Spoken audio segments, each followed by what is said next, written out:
It is always so very nice to see you again, even if you can't see me. As usual, it is important to me that you are in a quiet, safe, comfortable position. If you must suddenly leave to do what is best for you, I trust that you will return. I know that you are here to journey with me. I will use the sound of my voice to create the path. It is effortless to listen to the sound of my voice.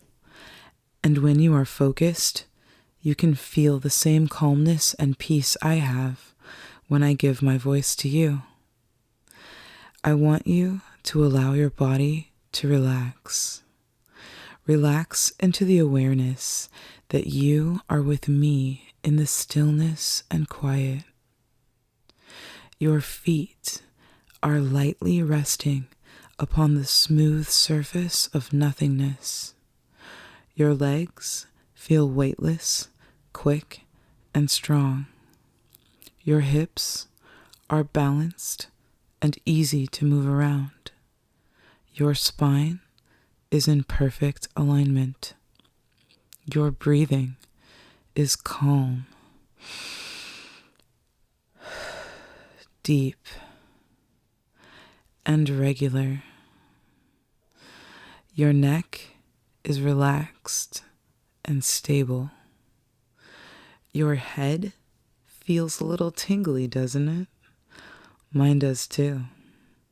I love this feeling, and I'm so happy that you accepted my invitation. The fairy realm is vast and rather chaotic in places, but the forest we've been invited to visit is very close to our world. Close your eyes. Allow your other, less meaningful thoughts to completely fade away. When you focus only on the sound of my voice, it is easy to leave the regular world completely behind. In this place, you can see with your heart and your imagination far more clearly than with physical eyes. It feels so calm and peaceful here. Come with me through the trees up ahead. They're softly whispering in a gentle breeze that never fades away. Their leaves and needles move slowly and subtly as we walk the shadowy path between them. There's only a slight difference between these trees and the earthly trees we are more familiar with. These great sentinels of the way stand between the tangible realm and the mysteries of the Fae. They are ancient guardians of the path, and they are found in many forests around the world, carefully protecting the different points of entry between our world and the world of fairies, elves, and dragons. If you do not have an invitation or a guide, it is quite possible to wander aimlessly through these enormous, gently moving, gently whispering giants forever without once passing the portal tree. Today, however, you are being guided by the sound of my voice, the only focus you need right now, and we have been formally invited to play with some very special fairies. The path splits right here, and I know that we have to take the left fork. Notice how the ground is a little softer as we walk this way. Can you tell that it's going ever so slightly downhill? Can you feel how the air has become a little colder in a strangely pleasant way? That's because we've left the material realm. If you listen, you can hear the way the quiet all around us has also shifted. It feels more alive. We are almost to the portal tree. I can feel its location in my mind. I can see its huge, twisted, pale as the moon limbs reaching upward into the mists. I can remember its broad, perpetually golden leaves rustling in the ethereal breeze. I can sense its massive, tangled, knotted roots reaching in every direction. I just have to allow the roots to guide me to the trunk. It's as simple as that. As you are listening only to the sound of my voice, I am leading us to our destination. This particular portal tree is a stately, enchanted sycamore, impossibly old, with a hidden door nestled between the elegant braided loops of its largest base roots. Can you see it ahead of us now? It's on that little grassy hilltop, larger than all the other trees around it, glistening with golden leaves and stark white trunk, and more complex than anything in the material world. The portal tree is waiting for us. Feel the energy of it increasing around us as we draw near, because using its magic is the only way to open the portal door. I appreciate your presence and assistance. It is always more exciting to be here with friends. The air feels like it is humming with the soft, crackling, buzzing energy of the portal tree. You can stand beside me right here before the door. It's so very intricate. There are carvings of vines, flowers, and leaves embellishing the entire surface of the portal tree door. The door seems to be made of an alchemical fusion of wood, glass, silver, and gold. The different materials make the carvings come to life with so many different colors and textures that I could stand here simply gazing at the different types of leaves and flower petals on the door for a very long time.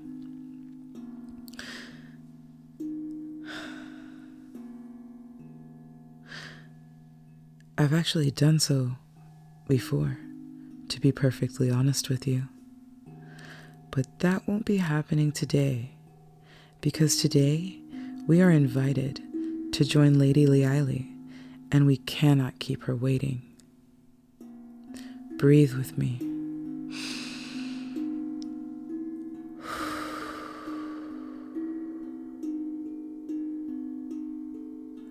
Allow your mind to focus only on the sound of my voice, for I will now speak the sacred incantation that opens this beautiful door.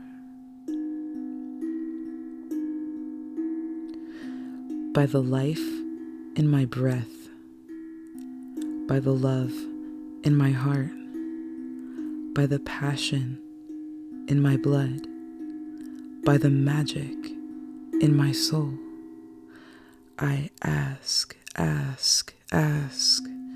for the right to enter the land of Fae, willingly, knowingly, peacefully, thoughtfully, and only for the day.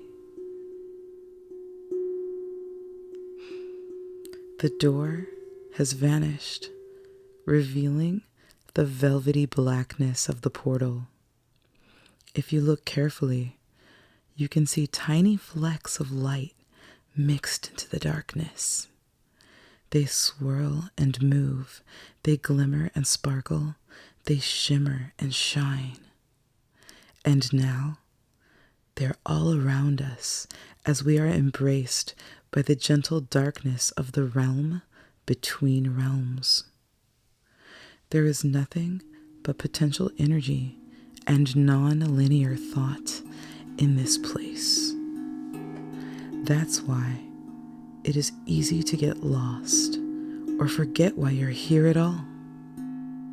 But we're here together, and all you have to do is just listen only to the sound of my voice. It is the sound of my voice that brings us through this soft blanket of nothingness into the weightless floating sensation of being underwater. Take another deep breath.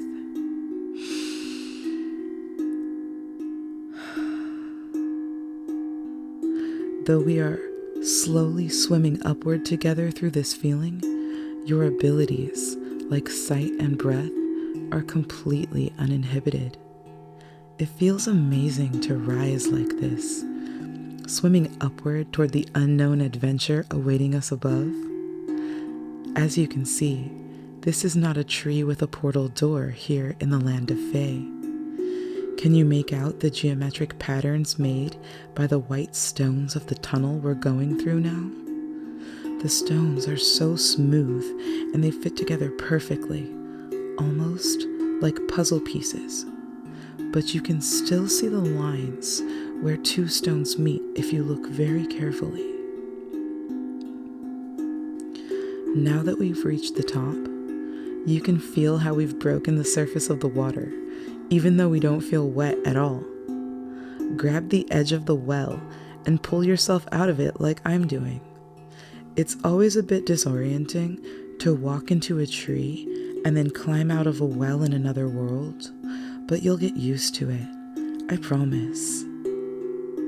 Sometimes there are these cute but annoying little gnomes with tall, pointy green hats and little white beards waiting around the well for newcomers so they can throw tiny gold coins at your head and shout wishes. It's quite funny, really, but getting pelted with gnome gold gets old after a while. I'm glad to see there's somewhere else at the moment. Isn't the grass here incredible? It's so soft and thick, such a deep, rich emerald color, so sweet smelling too. I wish grass in our world was like this. It even has tiny pink and purple flowers in it here and there if you look closely. The trees here are quite different too. Each of them is actually a breathing, sentient, sensitive being. If you want a piece of fruit, or a special leaf, or even a wand from a fairy tree, you must ask permission, and then it will give it to you in its own way and time, rather than you having to pull it off. They actually speak as well, but learning tree speak is a very long process. They live thousands of years, so their idea of a relatively casual conversation is basically an entire human lifespan. Can you hear the laughter and chatter of the fairies up ahead? The group we're about to meet is always in a merry mood, and they're also very kind to mortals who are kind to them in return. The clearing they're playing in is made by 9 huge ancient pine trees that are standing in a sacred circle. The big green pine needles on the ground here are almost as soft as the grass we were walking in a moment ago. Oh look, there they are. And they've even brought a long antique table and elegant matching chairs for a feast. Lady Leili is the one with the largest, most open wings, sitting like a queen at the head of the table where all the honeycomb and fruits are. She has 3 daughters, Lily, Liara, and Laini, and they're the ones chasing each other through the tree trunks so fast we can barely see them. Look how fast their wings flitter. It's dizzying but fun to try to keep up with their movements with your eyes. Lily wears a deep blue color to match her iridescent blue wings and skin. Liara wears a bright pink gown that flutters and swirls in the winds like her big pink butterfly wings. Laini is the silver streak. Her short hair is white. Her shiny metallic clothes are closely fitted to her body, and her wings look like a cross between a dragonfly's wing and a very clear drop of water. I also see their cousins, Martaine and Vicor. They are the male fairies, dressed like knights that you can see over there stuffing their faces with delicious pastries. Their wings are almost more like hummingbird wings, and they're amazingly fast. I've even seen Martaine fly backwards while upside down. He's fun. They're sitting at the far opposite end of the table from Lady Liali, so she won't scold them for eating too much like they always do. Speaking of our gracious hostess, she's waving at us and smiling. That means she has accepted your presence, and you're welcome here whenever you can make it to this place. Don't stare at her pointed ears or at how bright her intense violet eyes are, though. Just smile and wave back if you'd like. So now that you're here, I will tell you a secret. You can stay here as long as you can keep your focus on this realm. To get back to our world, we don't actually have to go back to the well at all. We will just slide right back home in an instant. It's completely safe and also painless. I'm going to go sit with the boys and ask them how their last journey to the Dragon Mountain went. Feel free to chat with Lady Liali. I know her royal purple gown and fancy gold crown can be a little intimidating, but I guarantee you she's got an amazing sense of humor and about 3,000 years of wisdom under it all. Thank you so much for being here, for being gentle with yourself in this space, and for being a friend to the fairies. I'm so glad you took the time and had the focus to follow the sound of my voice all the way here. I'm always glad to see you, even if you can't see me.